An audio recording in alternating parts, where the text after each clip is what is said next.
Howdy everyone, it's me once again, the one and only Killer Rodan. And today, as you can see, I'm still doing my Christmas stuff with Disney. Yeah, this is pretty much some hodgepodge of stuff anyway, so whatever goes.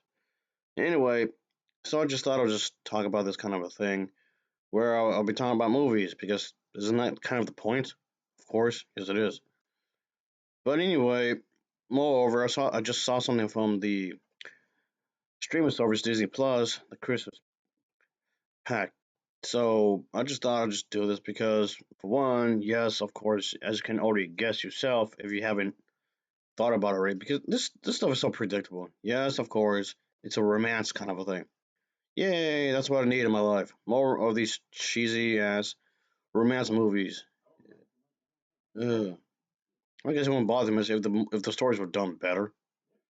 Ugh. Anyway, Mr. Monkey, what are you doing? Uh, what are you doing? Hey, you're just dancing around, aren't you? You weirdo.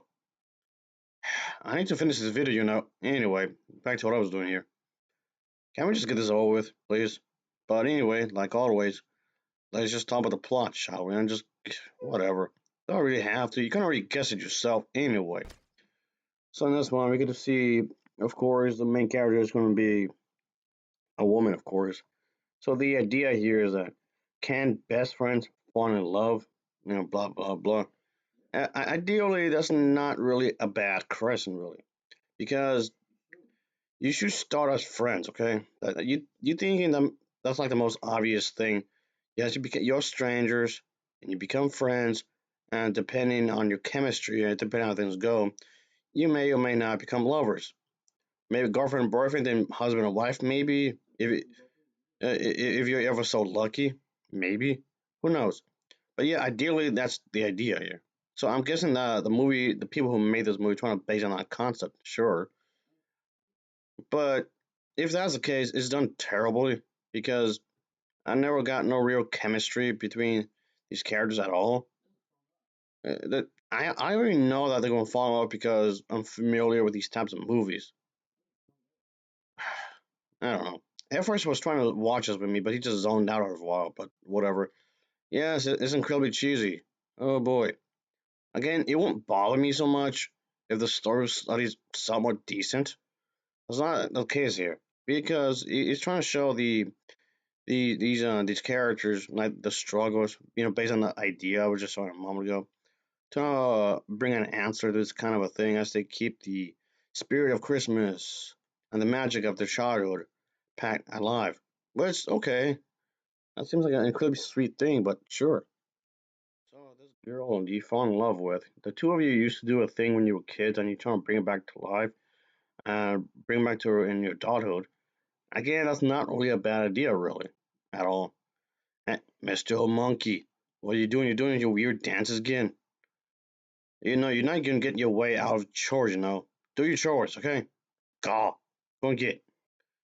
But yeah, this is definitely something I want to talk about because these characters, when these characters were what, 8 years old, they planted this Christmas tree behind their church, and they were just grew and grew, I guess.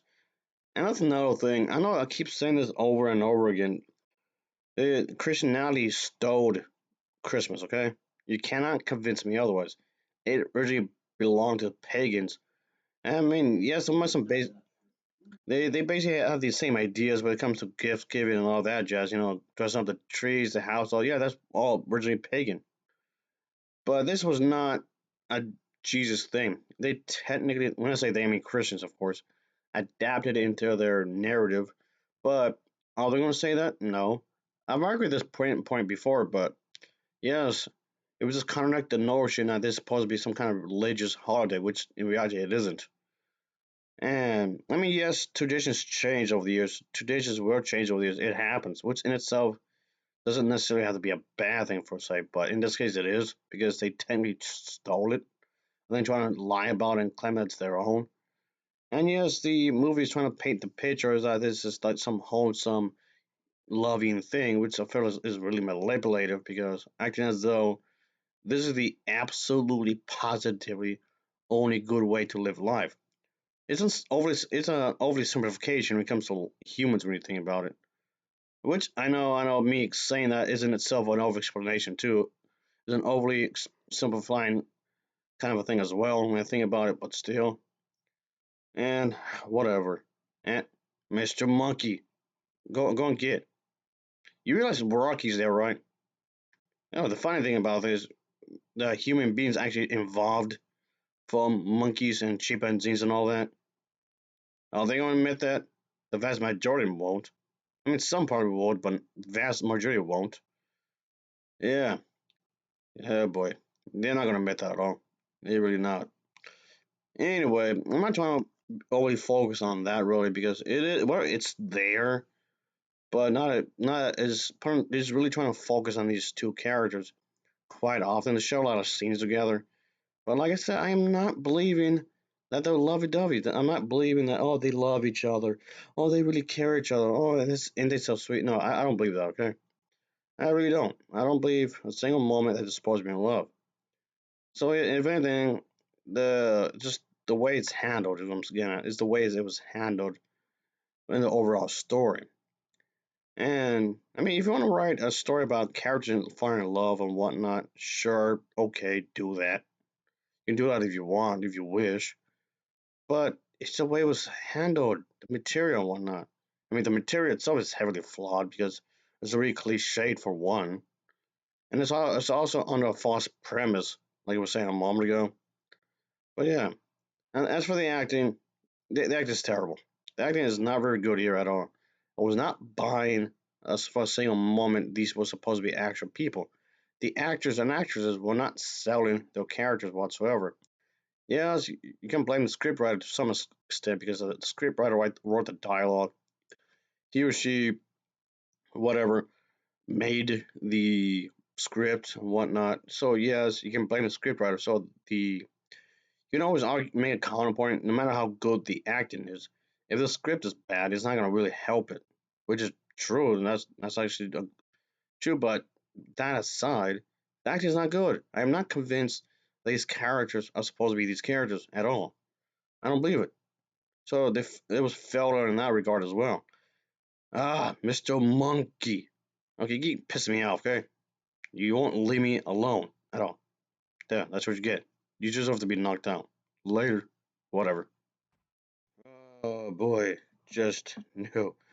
That was awful. It was just flat out awful. Ugh. This was hell. I'll give this movie an overall rating of a 4.8 out of 10. It's a 4.8 out of 10 for me. And as always, thanks for watching. See you. That's it. I'm going to Wendy's. Who's coming with me? Oh, whatever. This was ass.